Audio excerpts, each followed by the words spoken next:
Hi everyone, welcome to the post-market report for April 8th, 2026.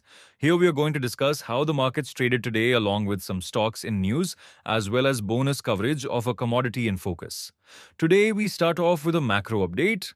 RBI maintained its neutral stance and kept repo rates unchanged at 5.25%. However, the central bank pointed towards possible inflation risks due to the West Asia conflict and reduced GDP growth outlook from the previous 7.6% to 6.9%, while expecting FY27 inflation to be 4.6%. RBI Governor Sanjay Malhotra highlighted that the crisis could impact India through higher crude-driven inflation and a wider current account deficit, supply disruptions in key commodities, potential capital outflows, tightening liquidity, weaker global growth hurting exports and remittances, and tighter global financial conditions increasing domestic borrowing costs. Next, we move on to Nifty. Today, Nifty opened with a sharp gap up due to a corresponding correction in crude oil prices, along with a sharp drop in volatility that points towards a recovery in the near term. A recovery seen in the Indian rupee also added to the optimism. The index closed with gains of a whopping 3.78% or 873.70 points to end at 23,997.35. Gains which were seen today were led by rate-sensitive sectors such as banking, financial services, auto and realty, as RBI kept repo rates unchanged. A slight correction due to profit booking may be seen in these sectors over the next couple days. Supports for Nifty can be maintained at 23,860, followed by 23,560, while resistances will be at 24,100, followed by 24,310. Tomorrow, we can see an extension to the current winning streak, but chances of profit booking or a correction due to another crude shock may not be ruled out. West Asia still remains a key focus point amid the still politically uncertain climate. Nifty will be bullish above 24,310, while bears will strike again if it breaches 23,310 on the downside. Now, let us take a look at the levels for Sensex.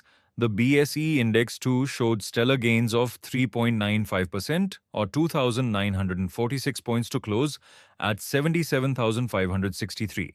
After today's rally, supports and resistances may both be adjusted upwards, with new supports being at 76,565, followed by 75,870, while resistances will be at 77,870, followed by 79,015.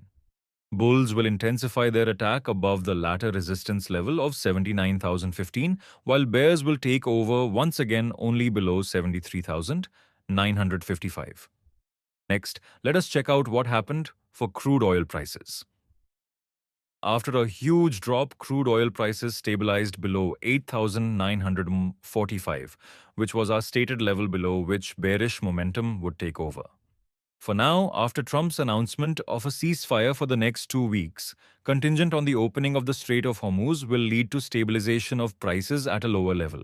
However, Israel's continued warnings to Iran point towards a precarious balance, which may be disrupted at any time. Traders of the energy counter would be wise to maintain a strict stop-loss, with supports being at 8,745, followed by 8,550, while resistances will be at 8,945 followed by 9,215. Bullish momentum will be seen if the price reclaims 9,865, while bears will dominate further below 8,180. Finally, let us look at a few stocks in the news today. Shares of Adani Group companies surged up to 10% after a US court accepted a plea to drop an SEC case. The group had argued lack of US jurisdiction, and the development has significantly boosted investor sentiment. Shares of Life Insurance Corporation of India gained over 6% amid buzz around a potential bonus issue. The company has announced a board meeting on April 13th to consider the proposal, keeping the stock in focus.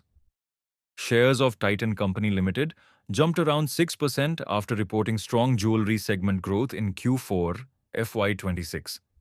The performance highlights resilient consumer demand despite elevated gold prices. With this, we end our post-market report for today. Thanks a lot for watching, and as always, do not forget to add a like, share the video, and subscribe to our channel for stock market related updates.